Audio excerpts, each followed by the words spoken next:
आदाब, मैं हूं मुमताज आलम रिजवी और मैं बात करूंगा महाराष्ट्र की। जी हां, महाराष्ट्र में जो नगर निगमों का चुनाव हुआ है उसमें हालांकि भाजपा की बड़ी जीत हुई है, लेकिन सबसे ज्यादा जो चर्चा में बात आ रही है वो बात आ रही है ऑल इंडिया मजलिस इत्तेहादुल मुस्लिमीन की, असदुद्दीन ओवैसी की। और अब ये माहौल बनाया जा रहा है कि मुस्लिम जो है वो बहुत तेजी से एमआईएम की तरफ झुक रहा है। ये क्यों बनाया जा रहा है, मैं इस पे बात करूंगा। असदुद्दीन ओवैसी की पार्टी ने इस बार अच्छा किया, इसमें दो राय नहीं है। एमआईएम ने कुल जो 114 सीटों पे जीत दर्ज कराई है और मैं समझता हूं कि ये अपने आप में बहुत बड़ी बात है।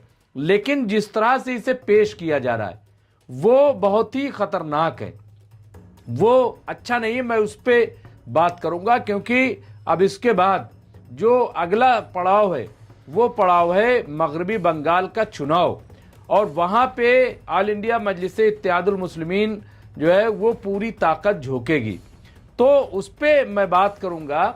और फिर देखिए, मैं चुनाव लड़ाने उस पर कहीं कोई शक नहीं है कि तमाम पार्टियों को हक है, इख्तियार है और लड़ रही है। एमआईएम भी लड़ रही है। एमआईएम एक पॉलिटिकल ऑर्गेनाइजेशन है, पॉलिटिकल पार्टी है और उसे पूरा पूरा हक है कि जहां जहां चुनाव हो रहा है वहां जाकर के वो चुनाव लड़े।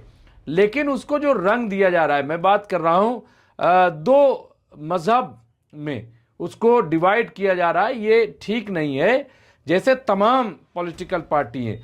कल एक इंटरव्यू में हमसे पूछा गया कि साहब एमआईएम जो है मुस्लिम उसकी तरफ जा रहा है, मुस्लिम जो है इस तरीके, मतलब एक बिला वजह। हमने कहा भाई इतने बहुत सारी पार्टियां हैं, समाजवादी है, बीएसपी है, इसके अलावा आरजेडी है, जेडीयू है, तमाम पार्टियां, वैसे एक पार्टी एमआईएम भी है, इसमें कौन सी ऐसी बात है। और एमआईएम जो है वो अपने तौर पे चुनाव लड़ रही है, उसको इस तरह से पोलराइजेशन के नुक्ते नज़र से देखना मैं समझता हूं कि ठीक नहीं। यहां पे देखिए, मैं कुछ रिपोर्ट पेश कर रहा हूं। एमआईएम ने 114 सीटें जीती महाराष्ट्र के नगर निगम चुनाव में। असदुद्दीन ओवैसी की पार्टी एमआईएम ने शानदार प्रदर्शन किया। पार्टी ने राज्य भर में यानी पूरे महाराष्ट्र में कुल 114 सीटें जीतकर अपनी स्थिति मजबूत कर ली है। खासकर छत्रपति संभाजी महाराष्ट्र में यानी औरंगाबाद में एआईएमआईएम ने 33 सीटों पर कब्जा किया। पार्टी नेता शरक नक्शबंदी ने बताया कि पिछले चुनाव में करीबी हार ने कार्यकर्ताओं को और अधिक सक्रिय किया था। तो यहाँ पे आप देखिए, मैं एक चीज़ और बता दूं, ये वो इलाका है जहाँ से इम्तियाज़ जलील मेंबर पार्लियामेंट मुंतखब हुए थे। तो अब जहाँ पे संसद ही जीत रहा था या जीता था, तो वहाँ पे अगर वहाँ इतने काउंसलर जीत रहे हैं, मैं समझता हूँ ये कोई हैरानी की बात नहीं, लेकिन एक माहौल बनाया जा रहा है। अब मैं आपको बता दूं, मुंबई, नासिक, अमरावती, नांदेड़ और धुले जैसे शहरों में भी एमआईएम ने बहुत ही अहम जीत दर्ज कराई है।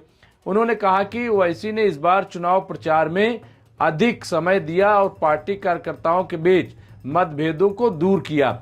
देखिए, इसमें कोई दो राय नहीं है कि असदुद्दीन ओवैसी मेहनत करते हैं। असदुद्दीन ओवैसी लोगों के बीच में जाते हैं और अपने कार्यकर्ताओं का हौसला बढ़ाते हैं, और चूंकि वो हर जगह दिखाई देते हैं, वो सोशल मीडिया हो, नेशनल मीडिया हो, वो कहीं कोई कार्यक्रम हो, प्रोग्राम हो, पार्लियामेंट हो, हर जगह वो माइनॉरिटी की बात करते हैं, मुस्लिम की बात करते हैं, मुस्लिम के साथ कहीं ज्यादती होती उसकी बात करते हैं, तो उसका भी कहीं ना कहीं असर होता है। फिर दूसरी बात ये कि मजलिस इत्तेहादुल मुस्लिमीन एक पुरानी पार्टी है, एक ज़माने से वो मुस्तकिल कोशिश करती रही है। अब असदुद्दीन ओवैसी को मौका मिला है, वो पूरे मुल्क में जा रहे हैं। बिहार में भी आप देखिए 5 सीटों पे अपनी जीत दर्ज कराई है। इससे पहले भी बिहार में 5 सीटों पे जीत दर्ज कराई थी। तो अब अगर थोड़ा से जनाधार बढ़ रहा है तो इसको दूसरा एंगल देना मैं समझता हूं कि मुनासिब नहीं है। ये तरीका जो है वो ठीक नहीं है। अशर, देखो ये क्यों क्या वो कम हो गया क्या, बैटरी नहीं क्या, ये क्यों ना हो तो ये लगा दो।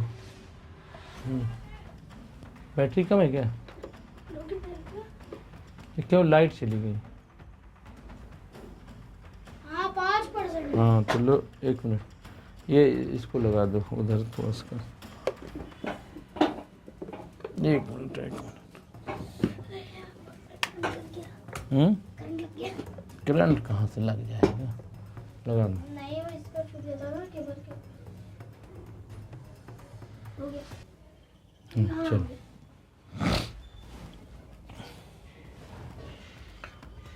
तो दूसरा एंगल देना, दूसरा रंग देना मैं समझता हूं कि मुनासिब नहीं है। वो मेहनत कर रहे हैं और सबको इख्तियार है, हर पार्टी बढ़ती है। अगर उत्तर प्रदेश की बात करें तो पीस पार्टी वो भी जो है 4 सीटें जीती थी। तो और भी बहुत सारी पार्टियां आप देखिए, अपना दल है, छोटी छोटी निषाद पार्टी है, और कौन कौन सी पार्टियां हैं, और सब अपनी अपनी मेहनत करती हैं। तो अगर MIM भी कर रही, ठीक है, तमाम जो पॉलिटिकल पार्टी हैं उनको समझना चाहिए कि क्या हो रहा है, कैसे हो रहा है। बंगाल की बात की जा रही, ठीक है आप कीजिए, लेकिन मैं थोड़ा ऑल ओवर बताऊं आपको। 2869 में से 2784 सीटों के नतीजे, और अब तक पूरे नतीजे तकरीबन आ गए हैं। महाराष्ट्र राज्य निर्वाचन आयोग ने जुमा को देर शाम में 29 नगर निकायों की 2869 में से 2784 सीटों के नतीजे जो है वो घोषित कर दिए थे, ऐलान कर दिए थे, जिसमें भारतीय जनता पार्टी 1372 सीट जीतकर सबसे बड़ी पार्टी के रूप में उभरी। अब ये एक सच्चाई है। अब यहाँ पर भी अगर ये कहें कि ये बीजेपी की जीत इसलिए हुई है क्योंकि असदुद्दीन ओवैसी वहाँ पे मैदान में थे, MIM वहाँ मैदान में थी, और ये बनाया जाए कि साहब हिंदू बट गया, मुस्लिम बट गया, अब मुस्लिम जो है वो असदुद्दीन ओवैसी के साथ जा रहा है, हिंदू जो है वो बीजेपी के साथ जा रहा है, इस तरह का जो माहौल है मैं समझता हूँ ये बिल्कुल गैर मुनासिब है, और ऐसा कुछ भी नहीं हो रहा है, ऐसा कुछ भी नहीं हो रहा है। तो ये इस तरह की बातें करना यहाँ ठीक नहीं। यहाँ एक अधिकारी ने बताया कि शेष 85 सीट के परिणाम देर रात घोषित होने की उम्मीद है, और वो अब तक घोषित हो गए होंगे। यहाँ पे SEC द्वारा जारी आंकड़ों के अनुसार भाजपा ने 1372 सीट हासिल की हैं। उसके बाद एकनाथ शिंदे की क़यादत वाली शिवसेना ने 394 सीट, जबकि कांग्रेस ने 315 सीटें, अजित पवार के राष्ट्रवादी कांग्रेस पार्टी ने 158 सीट, और उद्धव ठाकरे की शिवसेना ने 149 सीट जीती हैं। मुंबई में SEC ने 227 में से 204 वार्ड के चुनाव परिणाम घोषित कर दिए हैं। इनमें भाजपा ने 85, शिवसेना ने 25, कांग्रेस से 19, शिवसेना उद्धव बाला साहब ठाकरे ने 60, और महाराष्ट्र नवनिर्माण सेना मनसे ने 5 सीट जीती हैं। महाराष्ट्र में एक अभूतपूर्व जीत हासिल की, ये CM फडणवीस का कहना है कि उन्होंने बहुत बड़ी जीत हासिल की। यहाँ पे महाराष्ट्र निकाय चुनाव पर मुख्यमंत्री देवेंद्र फडणवीस ने कहा कि मुझे बहुत खुशी है कि भारतीय जनता पार्टी ने महाराष्ट्र में एक अभूतपूर्व जीत हासिल की है। भारतीय जनता पार्टी और हमारे गठबंधन सहयोगियों ने मुंबई सहित 29 में से लगभग 25 जगहों पर स्पष्ट बहुमत हासिल किया है। भाजपा सबसे बड़ी पार्टी बनकर उभरी है, और मैं महाराष्ट्र के लोगों और सभी कार्यकर्ताओं को दिल से बधाई देता हूँ। ये जीत प्रधानमंत्री मोदी पर महाराष्ट्र के भरोसे का सबूत है। ये जीत हमारे सभी कार्यकर्ताओं की कड़ी मेहनत का नतीजा है। खासकर लोगों ने हमारे विकास एजेंडे का समर्थन किया है। अब यहाँ पे आप देखिए कि खुद वजीर आज़म नरेंद्र मोदी ने भी महाराष्ट्र के लोगों का शुक्रिया अदा किया है। तो ये लोकल चुनाव है, लेकिन लोकल चुनाव पर भी अब जिस तरह से केंद्रीय जो पार्टियां हैं, बड़ी पार्टियां हैं, और उनका जो आला कमान है वो जिस तरह से नज़र रख रहा है वो बहुत इम्पॉर्टेंट है। यहाँ BMC में भाजपा 130 में से अब सिर्फ 114 तक सिमटी है। ये भी इस तरह की बातें भी सामने आ रही हैं। BMC चुनाव के शुरुआती रुझानों भाजपा गठबंधन ने बहुमत के आंकड़े से काफ़ी आगे बढ़ते हुए करीब 130 सीटों तक बढ़त बना ली थी, जिसमें सत्ता में वापसी लगभग तय मानी जा रही थी। हालांकि जैसे जैसे मतगणना आगे बढ़ी तस्वीर बदलती गई, और अब भाजपा गठबंधन 110 से 114 सीटों के बीच अटका हुआ नज़र आ रहा है। बीएमसी में स्पष्ट बहुमत के लिए 114 सीटों, ये मुंबई की बात हो रही, सीटों की ज़रूरत होती है। ऐसे में मौजूदा स्थिति में गठबंधन को सत्ता बनाने के लिए निर्दलीय या अन्य छोटे दलों के समर्थन पर निर्भर पड़ना रह सकता है। तो ये टोटल मैं आपको बता रहा हूँ कि यहाँ किस तरीके की सूरत हाल है। बीएसपी ने भी अच्छा वहाँ पे किया है, बहुजन समाज पार्टी ने भी कई सीटें जो है बहुत जीती हैं। तो इस तरह से अगर ऑल ओवर देखा जाए जो नतीजे सामने आए तो उससे एक बात तो तय है कि एमआईएम का कोई इतना बहुत ज़्यादा हम नहीं कह सकते कि वो हिंदू मुस्लिम की वजह से या वो मुस्लिम जो है वो एक तरफा हो रहा है, मुस्लिम जो है और सेकुलर पार्टियों को छोड़ रहा है। ये इस तरह का माहौल जो है बनाना कतई मुनासिब नहीं है। ये पॉलिटिकल पार्टी है और सबको पार्टी में चुनाव लड़ने का अधिकार है और वही यहाँ पे हो रहा है। इसलिए कोई और रंग देना इसको ठीक नहीं है। अब जहाँ तक बंगाल की बात है, क्योंकि सवाल खड़े हो रहे हैं कि अगर एमआईएम जो है बंगाल गई तो वहाँ ममता बनर्जी को बड़ा नुकसान होगा। ममता बनर्जी कहना है कि एमआईएम जो है बी टीम है। ये जो बी टीम सी टीम इस तरीके से जो करार दिया जाता है, भाई क्या करे, क्या कोई और पार्टी चुनाव न लड़े? उत्तर प्रदेश में आप देखिए कि बीएसपी जिस पार्टी की सुप्रीमो बहन मायावती जो है 4 बार उत्तर प्रदेश की मुख्यमंत्री रह चुकी हैं। आज भी अगर इलेक्शन कमीशन की रिपोर्ट देखें तो अंदाज़ा होगा कि आज भी तीसरी नेशनल पार्टी बीएसपी है। इसके बावजूद कांग्रेस और समाजवादी पार्टी उसे बीजेपी की बी टीम कह देती है।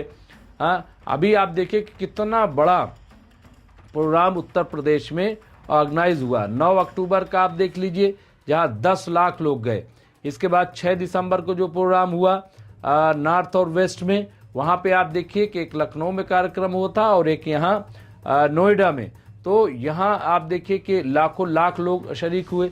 फिर अभी आप देखिए बहन जी के जन्मदिन के मौके पर 18 मंडलों में प्रोग्राम हुआ। हर मंडल में 1 लाख 2 लाख 3 लाख लोग शरीक हुए। तो इस तरह का जो माहौल है उसको आप क्या कहेंगे? क्या ये कहेंगे कि वो बी टीम है और वो ख़त्म हो रही है पार्टी और ये सब? ऐसा कुछ भी नहीं है। ये सिर्फ सियासी बयानबाजी है, सियासी हथकंडे हैं और ये हथकंडा इस्तेमाल करना मैं समझता हूँ ठीक नहीं है। बहरहाल बंगाल में भी ममता बनर्जी एक मजबूत लीडर हैं, ज़मीनी लीडर हैं, ज़मीन में उतर के काम करती हैं, इसलिए उन्हें डरने की ज़रूरत नहीं है, बल्कि बीजेपी से मुकाबला करें और जो पार्टी है उससे भी मुकाबला करें और हिकमत अमली के साथ आगे बढ़ें। एमआईएम हो या कोई और पार्टी हो, सबको इख्तियार है कि वो चुनाव लड़े और वो चुनाव लड़ेगी। बहरहाल जो भी होगा हम आपको अपडेट करते रहेंगे। देखते रहे एमएमसी न्यूज़ इंडिया। बहुत बहुत शुक्रिया।